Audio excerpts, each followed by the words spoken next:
Okay, so we've talked about demand and supply in the competitive market equilibrium where quantity demanded equals quantity supplied. And we know that demand depends on things like number of buyers and income and taste and preferences. We know that supply depends on things like input prices, number of sellers, and technology. So what we're going to do now is we're going to take that economic theory and apply it to a real business. So I'm here at Neuse River Brewing Company, and we're going to talk to some of the brewers and find out what they say about supply and demand.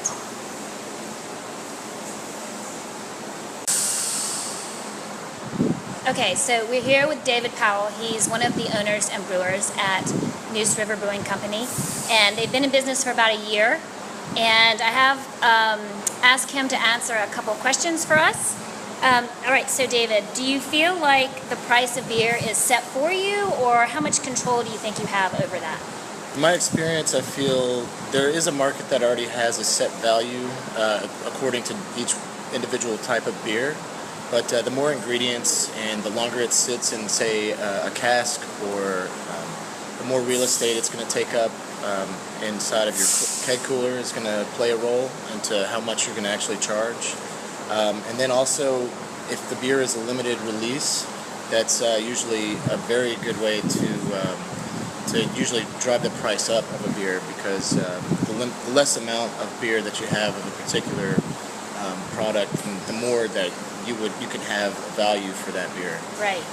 So it sounds like you do have some control, and certainly differentiation, having different beers and changing your stock is helpful to you in trying to definitely increase your profit. The way the market's working right now, it seems the more variety you have, the more likely you're going to sell more of your beer.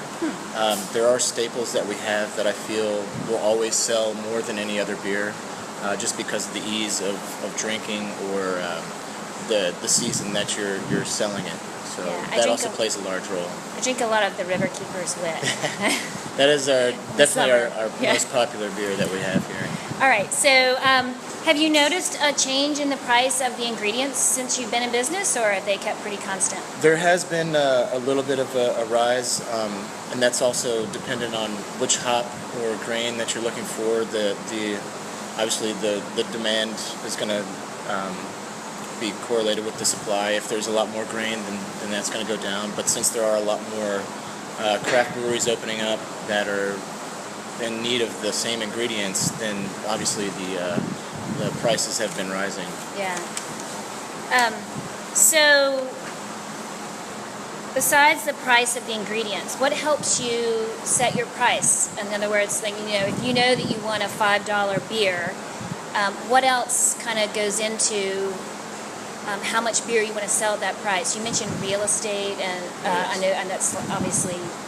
Oh yeah, we have limited room back in our keg cooler, so yeah, like if it's a beer that's selling really fast, then obviously it's not going to take up that real estate very long. If it's a beer that can age for a while and actually would end up tasting better over time, or if it sits in, say, one of our barrels, then obviously that's going to be taken into consideration of how we're going to set the price for that beer. So usually like our bourbon barrel aged Bobby Broom, that sat for about 5 months in those whiskey barrels and bourbon barrels. So we priced that accordingly. That's $7 beer, against the $5 River Keeper's Wit, which sells like 10 times as fast. Especially right now. Especially in this nice hot summer. So do you think that the people who are drinking your beer know why the prices are different? It depends on the beer drinker. There are a lot of, I guess some people they call them beer snobs, or the beer nerds, and those are the kind of guys that they'll appreciate paying a little bit more for the beer that is more taken care of and has a lot more that goes into it. So like the hops, like a really hoppy IPA, like an Imperial IPA, that's going to have 3 times as much hops as, say, a normal IPA or a pale ale. So that definitely goes into our pricing for what the beer is. Okay, great. That's all the questions I have, so that was perfect. Hopefully it was easy. Good.